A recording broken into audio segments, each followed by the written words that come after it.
We're living in some interesting times right now, and I think all of us are experiencing different things.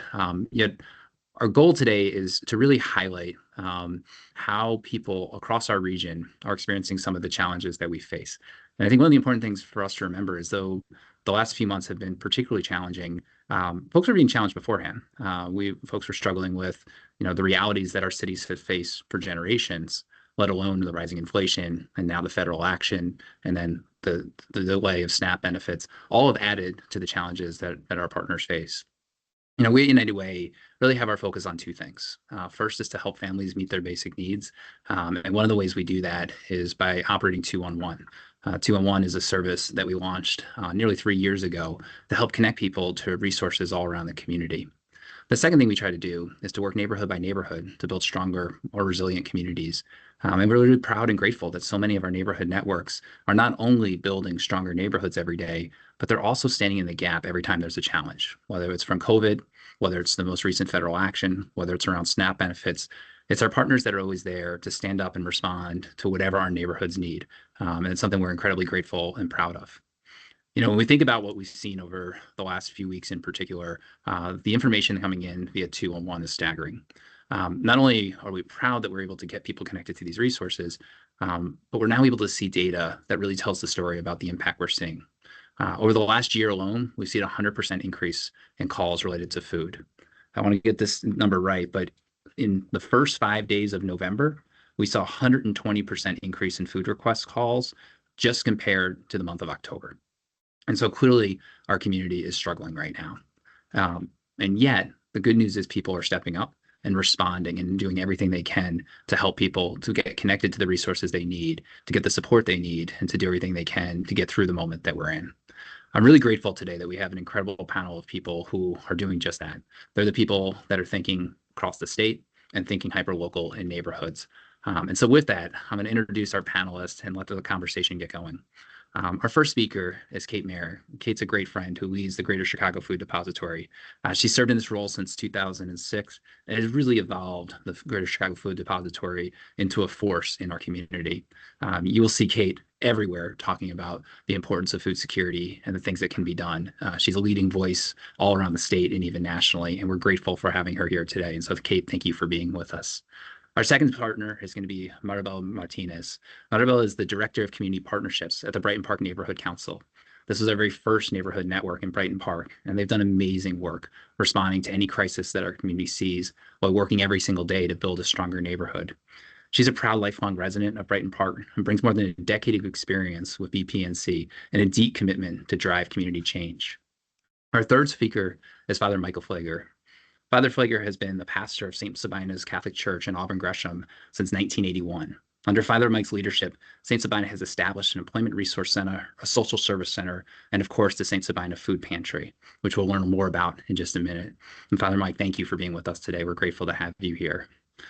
Thank you to all of you for joining us as well. While we're going to have our panelists drive the conversation, the reality is all of us have a role in this work, and we hope that what you hear today gives you an opportunity to think about how you can be part of the story as well.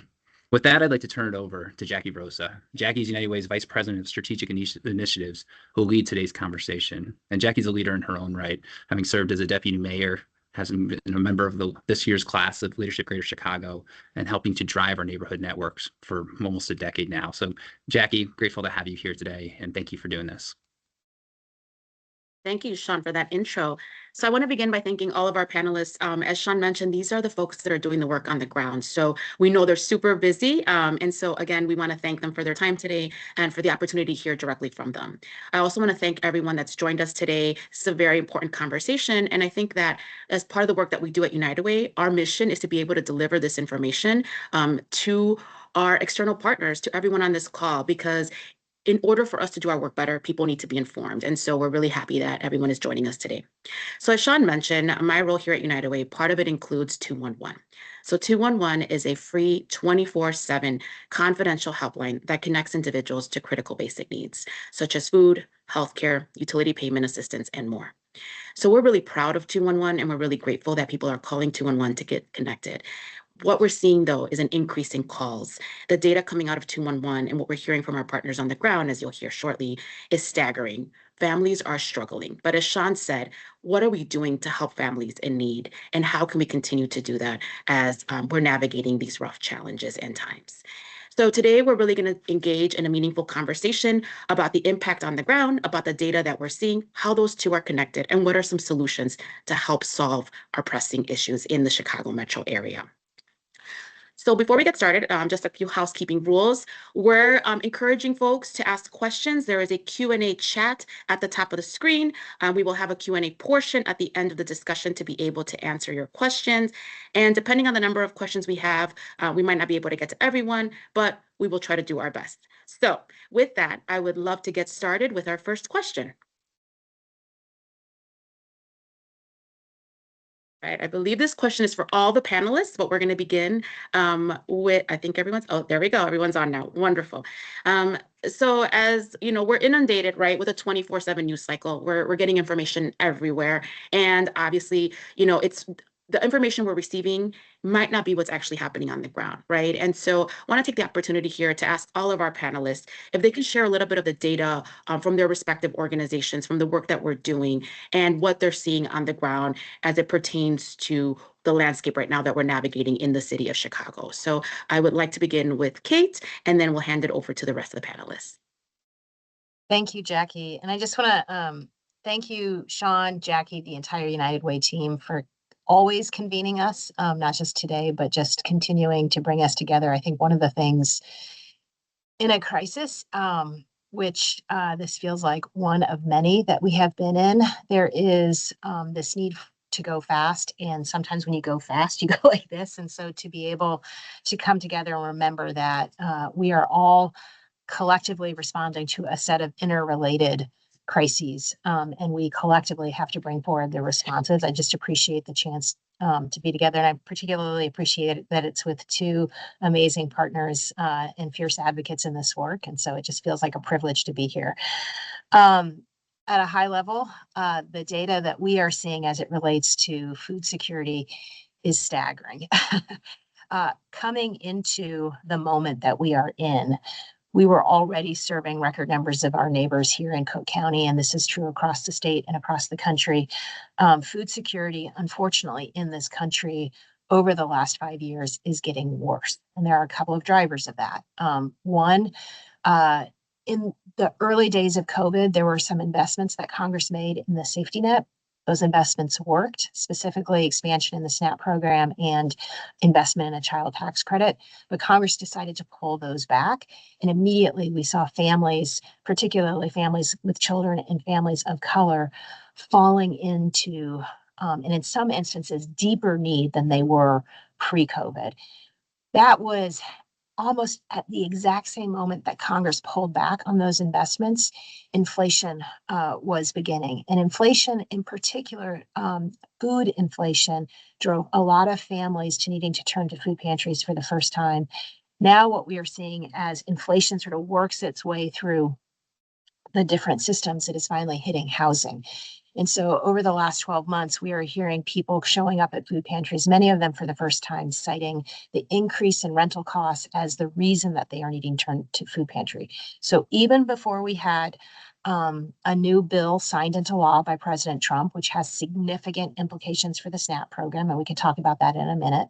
But even before that, even before a government shutdown, which impacted federal employees and federal programs like SNAP, we were already seeing record numbers of people in our community, in our state, and in our country that were having to turn to the emergency food system.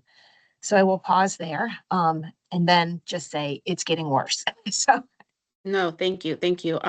So thank you for that information. And we are going to talk a little bit more about SNAP. So we'll table that for question number 2, because I know that's very top of mind for folks, especially I think there's a lot of confusion right now around what is actually happening with SNAP. So Father Pfleger, would love to hear from you. Sort of what is some of the data that St. Sabina is seeing? What is your perspective on the ground? I think first, thank you again, United Way, for hosting the conversation that is so important. As I've always keep saying, that at least in America, no matter what our social politics are, everybody should be able to have food. The very basic foundation, people, we should make sure that everybody eats. As Kate just mentioned, we saw the numbers before the SNAP cut from September to October, from the 2,600s to 2,700s of people coming in. Now we are constantly breaking records, where we would one time see 100 to 150 people a day coming into our pantry.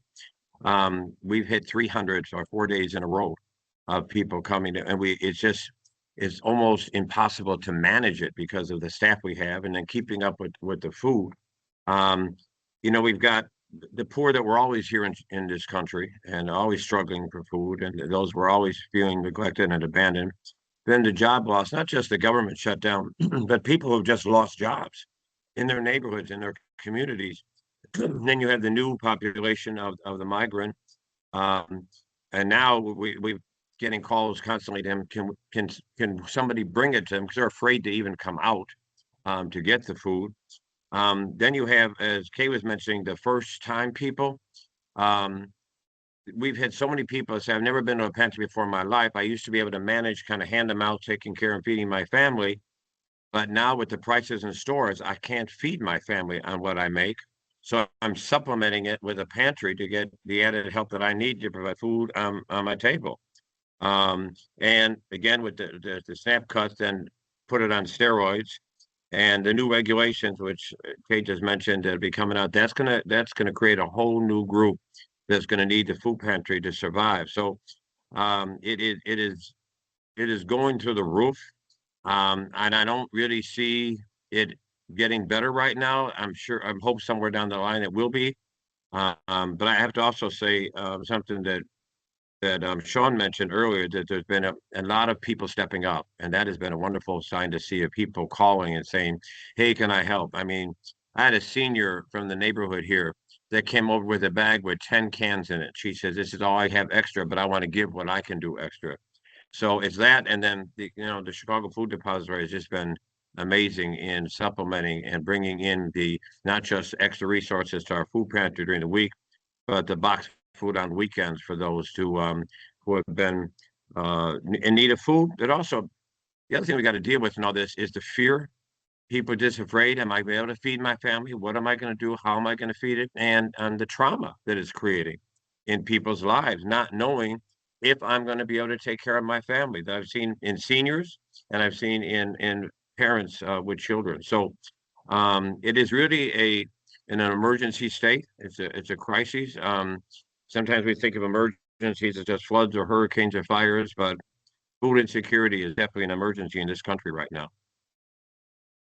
Thank you, Father Pfleger. And I appreciate you naming all the different sort of populations of folks that are in need of food assistance right now, because I think that often what we do is we have a stereotype of who's coming to a food pantry, right? And so to be able to name sort of the overlap in these different populations that are now coming, I think is what's making this moment that we're in increasingly challenging, right? Because it's people that are all food insecure, but come from a variety of different needs, and what brought them there may not be the same. So on that note, I'm going to turn it over to Maribel to talk a little bit about what the work that she's been doing in the Brighton Park neighborhood. And again, a very specific sort of population that is also food insecure, but feeling the brunt of it a little bit differently. So Maribel.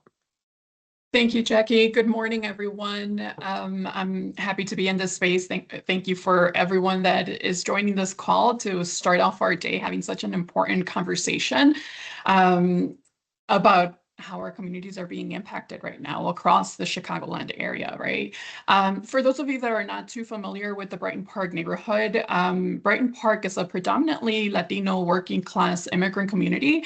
And so not only are they facing this food insecurity, but months ago when the immigration operations began in the city, Brighton Park was a target, and it continues to be a targeted community. And so we are now seeing the impact that those immigration operations have had on our community on different levels. These operations have instilled fear in our families. Families are missing work, which means that they are not bringing in the income that they used to bring in. Schools in the area area and across the city have seen student attendance decline, right? We are literally hearing it directly from our community members that we're serving that they are missing shifts because of the high ICE activity in the community, which this is just creating a financial instability in the community, right, for those families. On days that we've seen high ICE activity in our community, we have noticed a tremendous decline of school attendance in the coming days and weeks, as high as 50% sometimes that our community schools has seen. Students not attending after school programming, right? And it's not that the parents do not care about the education, right? But the fear is present. The fear is a lot higher and they are afraid to come out.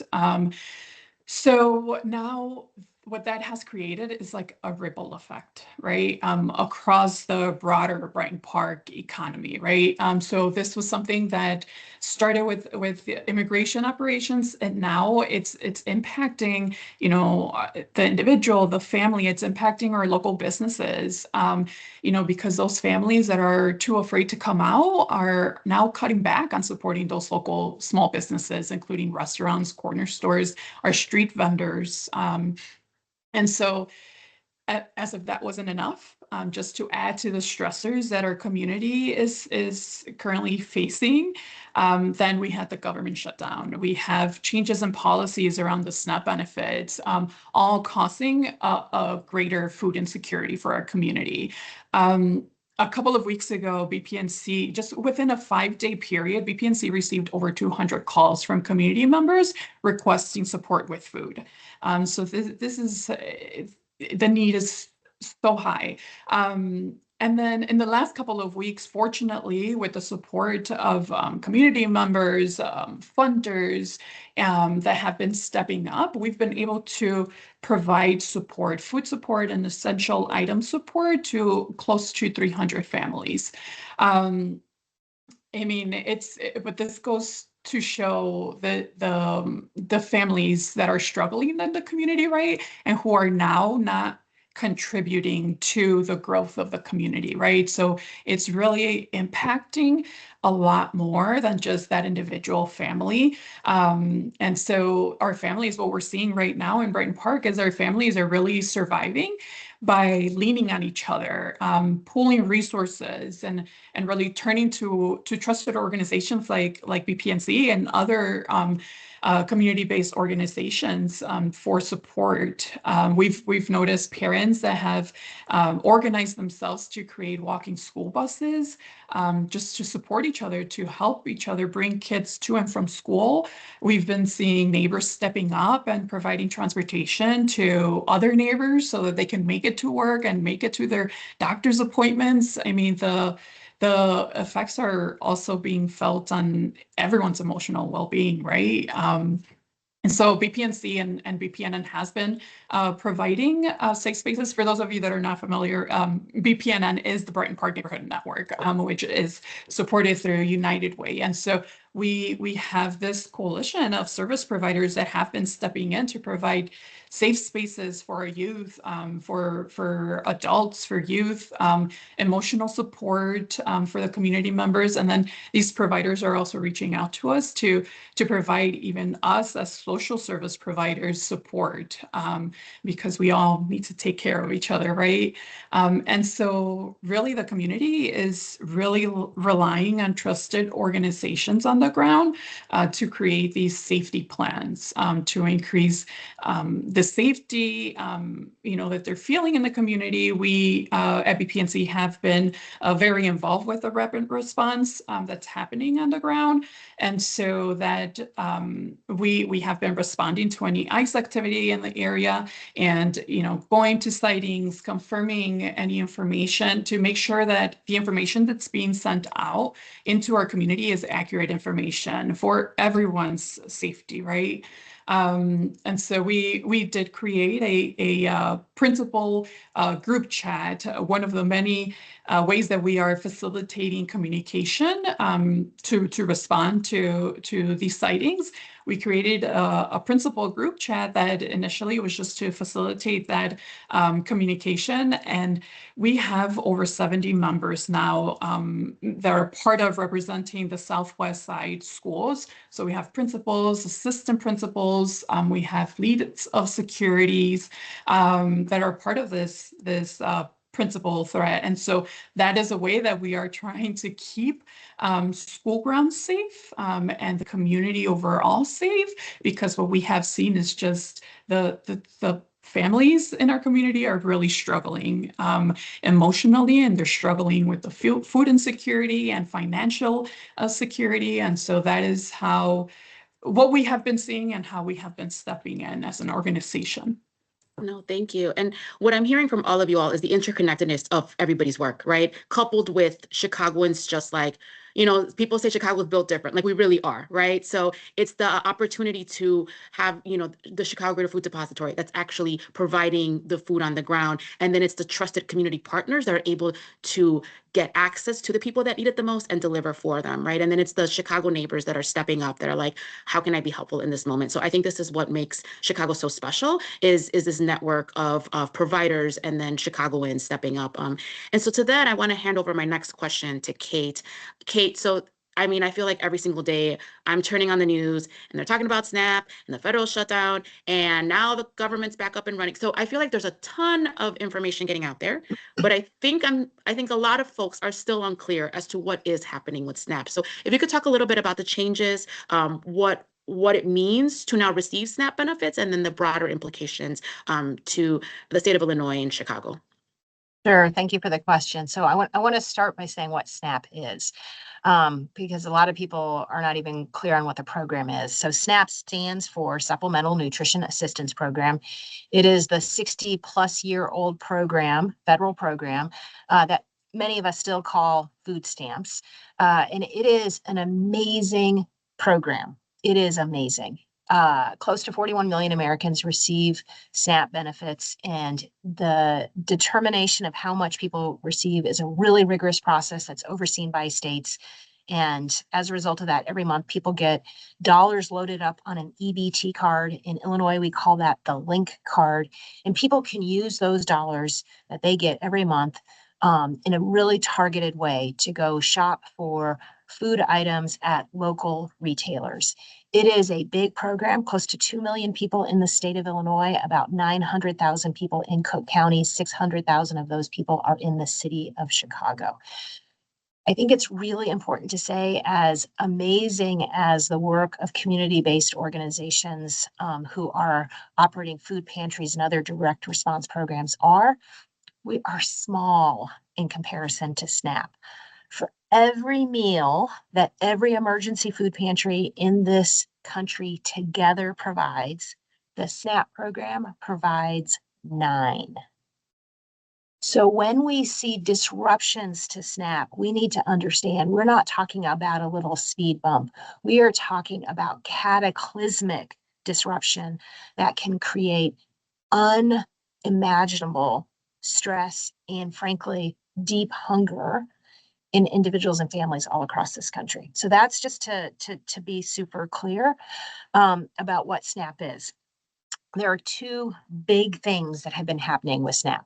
The first, the law that was signed by President Trump on July 4th, H.R. 1, makes significant cuts to SNAP. And those cuts come in 3 big categories. One is there's a group of legally present immigrants who have in the past been afforded SNAP benefits. And those are individuals, many of whom have been victims of torture and trafficking, that we as a country said intentionally, we think it's really important to welcome you into this country and make sure that you have something as basic as food.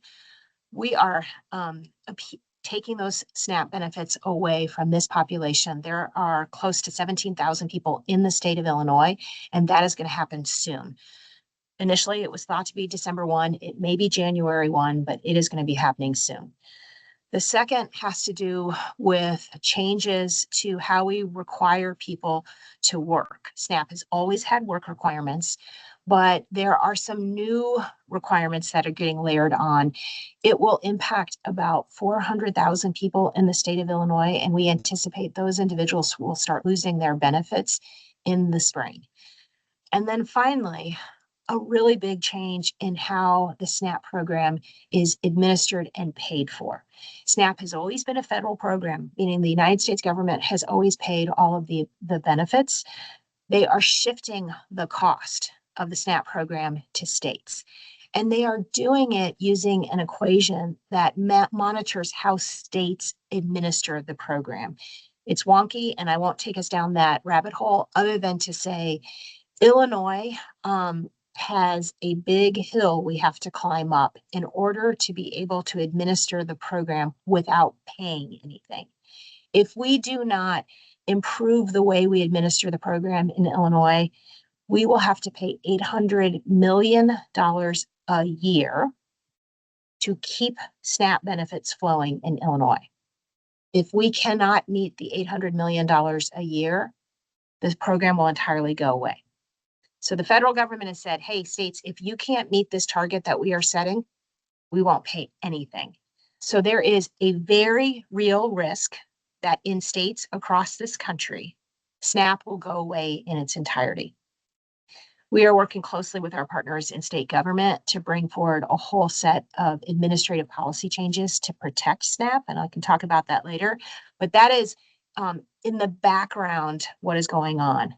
Now, on top of that, the federal government shut down. At the beginning of the shutdown, the United States Department of Agriculture announced that they would continue to fund SNAP benefits, which is what has happened in previous shutdowns.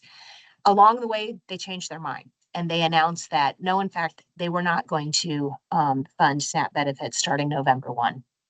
And that's what really set off the crisis of this particular moment that we are in. And as Father Pfleger said, within seconds, we saw people showing up at food pantries.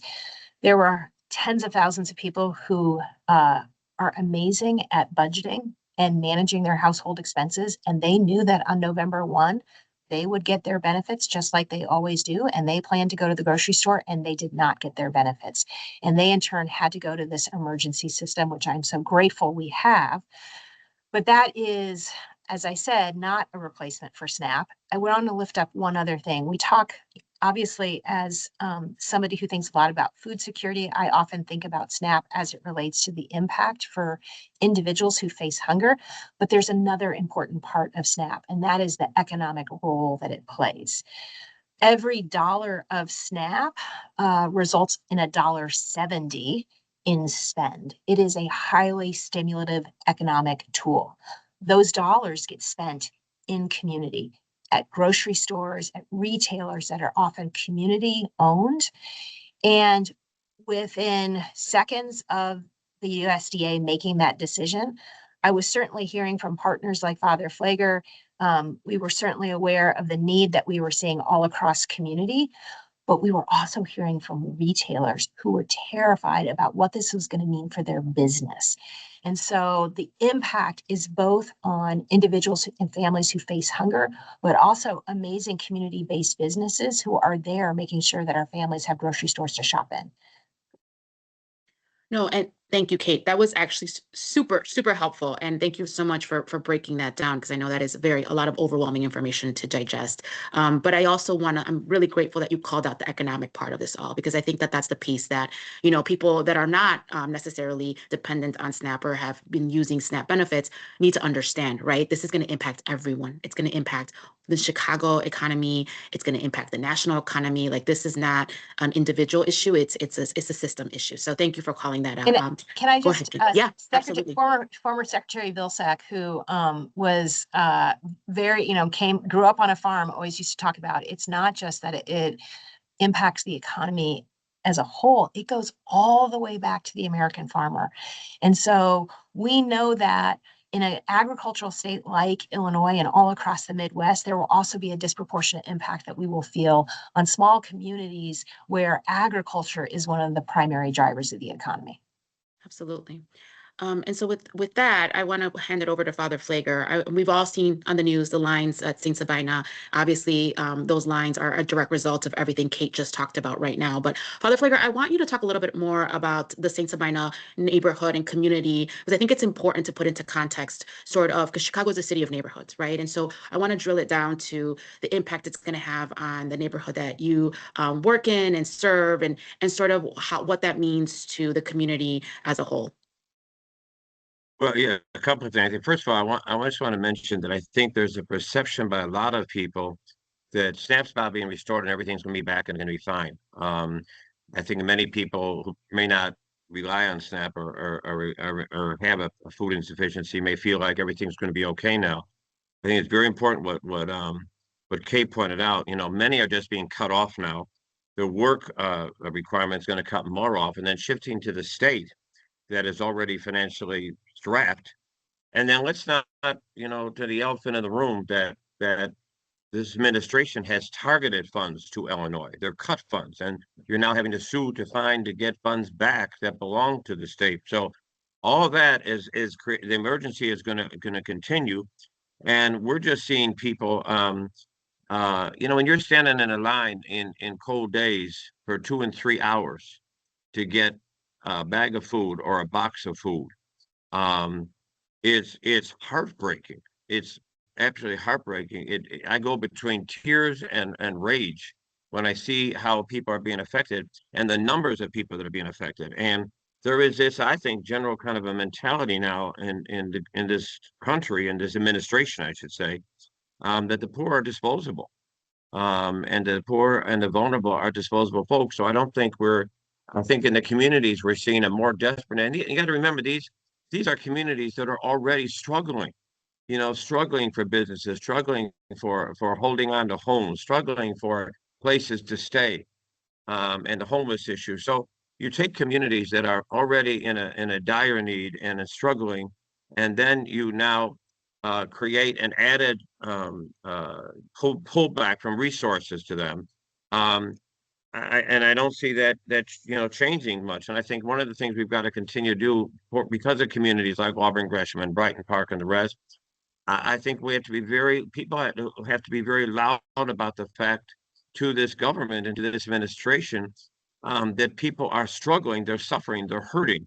That we not only got to feed people the best we can, pulling together with all of our resources, but we also, I think, have to be very, very loud and being a moral voice, and a challenge is saying that the poor are absolutely being treated as disposable, and people who are hungry. And I think it's going to have an effect.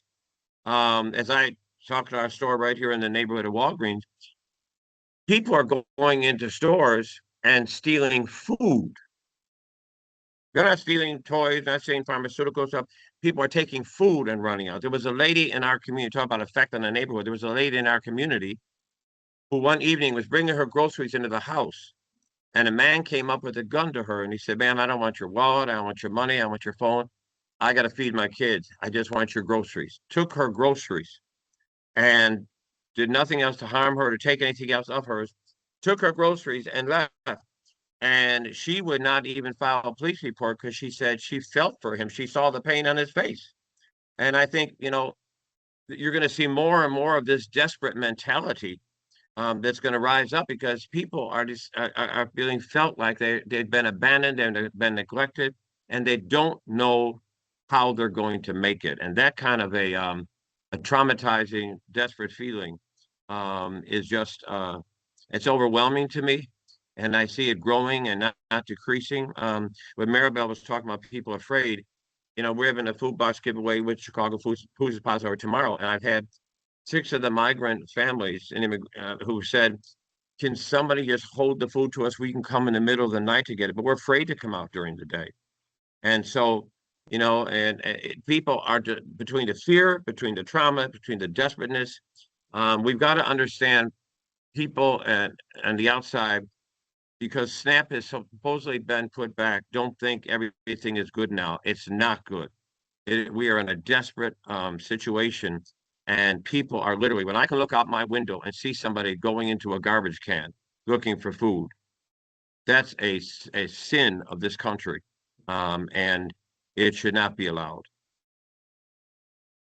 Oh, thank you, Father Pfleger, for, just really reminding us that, poverty is a sin.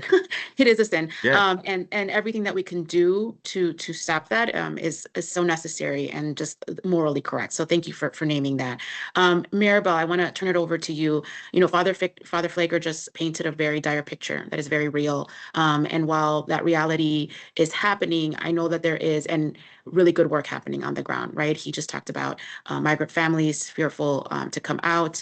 I know you mentioned earlier some of the things that Brighton Park is doing to mitigate that harm. Can you talk a little bit more about some of the, again, Brighton Park Neighborhood Network, that network of providers and what you all are doing in terms of stepping up and meeting this moment, as well as some of the successes that you've had? Yes. Yeah, so despite everything that our community has been experiencing lately, we have had a lot of success. I mean, I can go on and on, right? We've seen a lot of great things happening. Our neighborhood network partners coming together to provide safe spaces for our families. Emotional support, food donations. We have the community coming together, volunteering to deliver groceries to our families, right? But in addition to that, we've really been focusing, in the last few months on like strengthening our partnerships, right? We have very strong partnerships with our community schools. We are able to provide a lot of services, a lot of wraparound services through our community schools, through our 8 full-service community schools. We're able to provide case management services to those families. We're able to provide mentorship to youth. We've been providing school-based clinical work at those schools. And additionally, we do have partnerships with 11 other schools where we're providing some level of services as well at those schools. And so we're doing what we can to continue providing support in the neighborhood during these times. Just this past year, including the summer, we were able to serve close to 2,000 students through our after-school programming and all the programs that we are offering in our community schools. So those are services that are really supporting our families, our students, everyone in the community during these times, right? We've also been providing our case management program through our Success and Stability program, which has been focusing on homeless families, families who are at risk of becoming homeless. And so through that program, we have been able to serve 237 families who have been working with a case manager to provide support around financial and housing stability. I mean, from the families that did complete the program this past year, we had 97% of the families who found safe and stable housing. So it's a tremendous support that we have been able to provide families in the community. Additionally, another great success that we've been working on and moving forward with in February, this upcoming February, we'll be opening up our Brighton Park Neighborhood Network Service Center, which is a service center that's going to be bringing wraparound services from mental health to workforce development, all under one roof. So it'll be a centralized location where the community can go to receive any services and where youth can have a safe space available in the community for them. This service center is also going to be a home for our partners, our Brighton Park Neighborhood Network partners, so they can also be providing their services out of the service center, right? And although we are extremely proud of the work that we've been doing, the growth, the progress that we've been seeing in the community, the growth that this has caused in our community, we unfortunately are also faced with these challenges, right? These crises that come to our community is facing. And so that is undermining these successes, right? That progress that we've made, that we've worked so hard in the years, right? And so like we have resources that were meant for long-term community development now having to be redirected to help address immediate needs of a community, right? Yeah. And so we have the infrastructure and we have the leadership in place, but this like constant crisis response, keeps pulling us back every time we seem to be moving forward. Yeah. And you see me nodding furiously, right? So in my role at United Way, that is what I think a lot of funders are seeing, right? So it's because basic needs are not being met. These other big, goals that we have for community development, for economic development are now being put on hold because we need to meet people's basic needs, right? And so funds now have to be redirected. And there's absolutely, you have to do that, right? You cannot, be able to achieve these broader community goals if people's basic needs aren't being met in real time. So thank you for that call out as well. So we're running short on time now because of course we have, you're just great panelists and are providing a wealth of information and we could go on and on, but I do want to pause right now and answer 2 questions from the audience. And folks, if you want to continue to put the questions in the Q&A, I'm not sure if there's questions in the chat, but I don't know if Ali or Jackie Grimes, if you could text me if there's questions in the chat, but I'm going to go ahead and look at the ones at the Q&A. So we have a question here asking do we know if these smaller acts of service, donating to pantries, purchasing locally in targeted communities is alleviating some of the burden? So this is the question for all the panelists. I just say absolutely. I mean, everything that anybody is doing is helpful right now. There's no too small, if you have something extra in your house that is going to help somebody in a house that has nothing. So every single thing that people do, don't think that, well, I can't do a whole lot. If everybody does something, and I know this whole panel or the whole session today is on social safety network. And let me put the emphasis on the word network. This is going to be a time, especially when the government is failing, when the community is going to have to step up and be there for one another. It's going to have to bring us together, not just the organizations like Food Depository, but it's also the mothers, the fathers, the homes, and the neighbors, the churches, the other organizations from around the city are going to have to come together and say, how can we do our part? Nobody can solve the issue, but I believe together we can work and make sure that everybody has some food. Absolutely. Kate, can you talk a little bit about sort of the distribution from the Chicago Greater Food Depository to these local food pantries? I think that's also very important for folks to understand. Sure. So, the Food Depository is what we call a food bank. There are 200 plus food banks in this country. We're all part of something called Feeding America, which is a national network. The way food banks work is we go out and we get food. We get it from farmers, from manufacturers, from wholesalers, from grocery stores, anywhere we can. And then we often have to have volunteers come in and sort through the food and distribute that food out to this amazing network of community-based organizations who are trusted partners who know their neighbors. In Cook County, we have 850 of those partners in every neighborhood, in every community area, in every suburban community in Cook County. And it's like, both Father and Maribel have said, like, these are trusted community partners. They know their neighbors and often know not just the food security needs that they face, but all of the other household needs. So our job is to make sure that food is there. We also do benefit outreach, and then we do a lot of policy work. But it is making sure that the food is there. I would say we are doing a booming business, and it's something that just breaks my heart.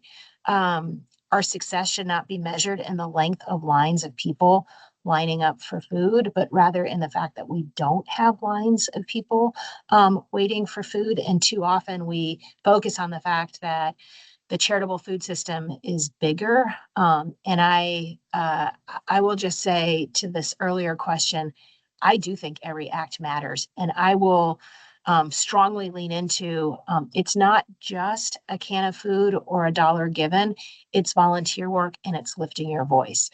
Hunger in America is a policy choice. We grow enough food in this country. It is not about not having enough food. It is a policy choice.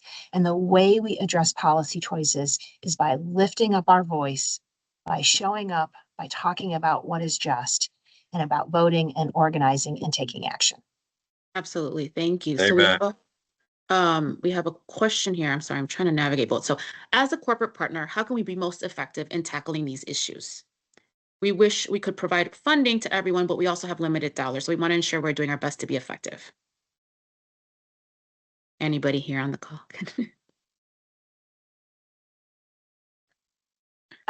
Maribel, you're going to go ahead. Sorry, Kate. Yeah, I'll go ahead. Of course, dollars go a long way, right? With the work that we're doing on the ground, right? But we also understand that sometimes individuals, they cannot support in that way, right? But there's other ways. It's advocating for these policy changes that are impacting these communities, that are impacting the work that we are doing, right?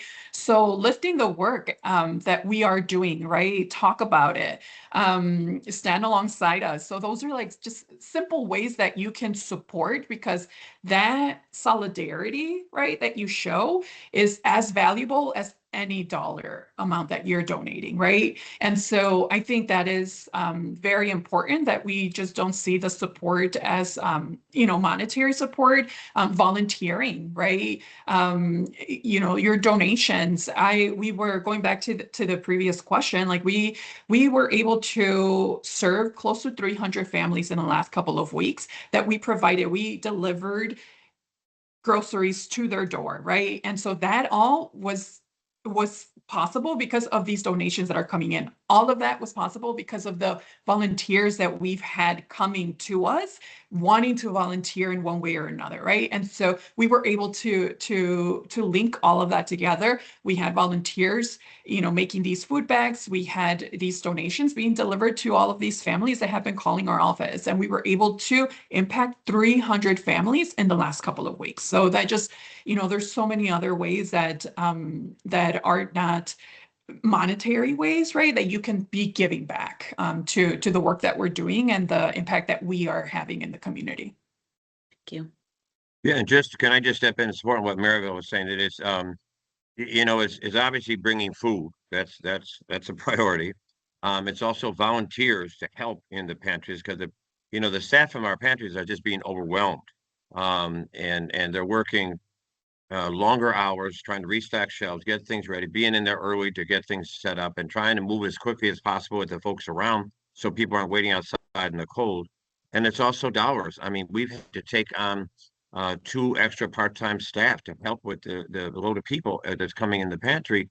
And, there was no money for that. So it's coming out of different people's pockets and salaries here that are contributing to try to help people, till we can take some extra staff on while we have to.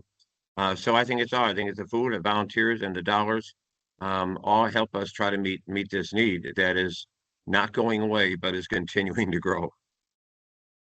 Can I make a provocative comment? Please. I agree with all of that. Please. I agree with all of that.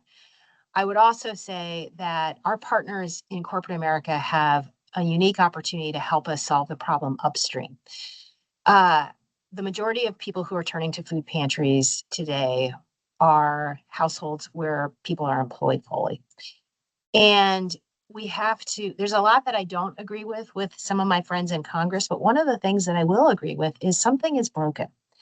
When a family has adults that are fully employed, working way more than 40 hours, and they still cannot afford to put food on their table, something isn't working. And we do need to show up. The charitable sector does need to show up in those moments, but we are not the answer. The answer is understanding, how did we get to a point that we have such disparities in income? How can it be in the greatest country in the world, you can work so hard, 40 or 50 hours or 60 hours a week, and still not afford food? And we need corporate America to be our partners in understanding how we get out of that, how we solve that. That is a fundamental, complex issue. And it is one that requires all of us to align, not finger point, not be angry at each other, not shame people because they don't have food in their home, but actually to be a part of solutions. Because I pledge to being there in the moment, but I do not want to be the answer forever. Oh, That is just okay, Kate. Let's Absolutely. go. Great way to close us out. That is absolutely right. And I want to again thank everyone for being on this call. We're going to have Sean Garrett close it out right now, but I think those powerful words, right, is our partners on the ground are doing an amazing job. Our nonprofit providers are meeting the need day in and day out, but at the end of the day, they are not the ultimate solution, right? And so I think that that speaks to the importance of the different sort of levels of change that need to happen in order for our region to thrive and our country to thrive. So thank you all. Just want to again shout out the organizations that are on the call today. So Wall United Way supports all of the great people that are on this call, Chicago Greater Food Depository, St. Sabina, and Brighton Park Neighborhood Council. We also want to let you all know that you can also support these organizations individually as well. So we'll be able to provide an email after this call with everything we talked about today, including the fantastic organizations that were present today. I also want to again reiterate the importance of 211 as a connector to all of the work that's happening on the ground. 211 again is a 24/7 free hotline number that any individual can call to receive services in their area. So I think again, getting to know where the programs are and the food pantries are just as important as getting there, right? So please, if you know anyone, have them call 211 to get directed. So again, thank you everyone for being on this call. I'm going to hand it over to our CEO, Sean Garrett, to close us out. Awesome. Well, first of all, thank you to all of you, to Jackie, Kate, Father Pfleger, and Maribel. We're really grateful to have you as partners. Really grateful to have you here today to lift up the work that you're doing. A couple things I heard. One, obviously, families are struggling. I mean, Father Pfleger, the story you told about, a grandmother losing her food in that situation and not wanting to press charges because she sees the fear and the pain in the young person's face. Like, I mean, that's real, right? And it's awful. Maribel, you talked about how progress is being stopped. And all the work that you all and so many other neighborhoods have done across our city for years, and that progress is being stopped and pulled back. All of us want our neighborhoods to thrive, and yet we're seeing that be stopped. And Kate, you've said this so many times, but just the idea that for every meal that everyone in this group provides and all of the work that is done throughout the sector, 9 are done by SNAP. And there's the scale and scope, right? Those are just, sobering. And yet at the same time, I really took away these incredible positives where, I hear Father Pfleger, you talk about how your staff members are pitching in to make sure you get more people there and folks are showing up early. Maribel, I know so much about what the team at BPNC has been doing just to stand in solidarity and with our residents all throughout the community. And, what you all have done every time there's been a crisis in our community. I mean, it's amazing. And Kate, what you and the team do every day to advocate and fight for residents all across the state and really across the country. It's exciting. One of the things that I would ask and challenge all of us on this call is in times of uncertainty and challenge, it's actually easy to do nothing. This is the thing that we see actually most often is it's hard to believe, but in times where it's uncertain, people don't know what to do. And when overwhelmed with choices, people choose to do nothing. It's not an active choice. It's just a human nature that I'm overwhelmed. I'm just going to kind of do what I've got here. This is what we're called on right now. We're called, and the people who sign up to be on a call like this, I know you all are the folks that are in the work with all of us, but it's incumbent upon us to push and to push others. And one of the things that I'm really encouraged is while this call was going on, I was looking through who was on this. And I'm grateful that I know so many of you and count so many of you as friends. But we had the business community represented. We had individuals who wanted to just be here as individuals today. We had the philanthropic community represented, and we had the nonprofit community represented. We had everyone who needs to be here. We'll put a little elected officials later. We'll bring them in later. But we have basically everyone who needs to be here to hear this. And I think the challenge for all of us is what can we do about it? At United Way, we're grateful to partner with the Chicago Community Trust recently to launch a response fund, and we're activating that for the first time, where we're going to be at resources out and emergency grants really over the next week or so to help get food out there. And Kate, thank you to your team to helping us navigate where it needs to go and the right places for it to be. But that's just one step. All of us can take steps right now, and what we encourage you to do is to come join us. Come join us by telling other people about the work. You heard that from everyone on this call. Come join us by telling you what you heard today about the stories you've heard. Make it a story. Help people understand that these are real people that are being impacted. We're all seeing it across our neighborhoods, all across the city and across the region, but we got to make it real for people because people have to take action. And that's really what our job is. You can give, you can volunteer, but you got to tell the story. We've got a little QR code here that can help take you to some of this work. We're going to send you an email afterwards. But really what we need you to do is to be part of this fight with us. We can't sit back right now. we have an opportunity to do real things, and the people on this call on the front lines doing the work, what they need is your help. They need your voice, they need your resources, and they need your time. And if we can find ways to do that together, the small actions, we heard that over and over again, those small actions matter. If you have food, let's get it to somebody else. If you have resources, let's make sure we're getting it so it's on the field and helping others. And if you have a voice, use it. Help convince other people to be part of this with us. And so I just want to again say thank you to everyone for being on this call. We're so grateful. We're so grateful for all the panelists, more importantly, for the work that you do. We look forward to continuing this work together, and we will have more of these conversations in the coming weeks, because unfortunately we know this isn't going away anytime soon. And so we want to keep this front and center in our community. Thank you all for being here today.